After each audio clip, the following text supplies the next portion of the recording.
guys, my name is Laura Shield. I'm doing my intro on 505 class in social work. I'm glad to be here. It's our second year and I'm so excited. We're almost halfway there. The attributes that I think that I can depend in this class, and hopefully you can see that, empathy. I do have a lot of empathy for other people. Sometimes almost too much, but I'm trying to reel that back in.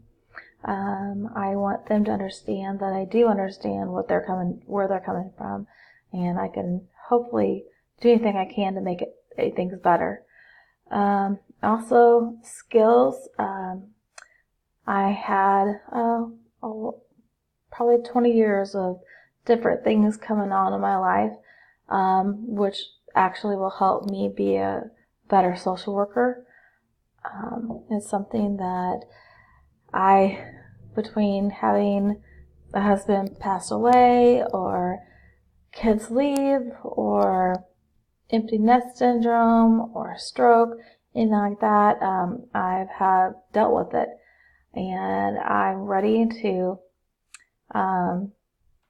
take on this challenge, and I've used my skills for listening, or skills for listening and being personable.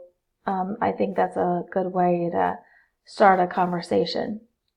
The last one, I think I am a good listener. I want to hear what they have experienced, and I want to know what I can do to either help them or just listen to them. I do this with Celebrate Recovery. I don't know if you know what that is, but it's a Christian-based recovery group, and I absolutely love it. So those are the three traits that I want to show that I can use in this class. I hope we have a good first year or second year. So thanks. Bye.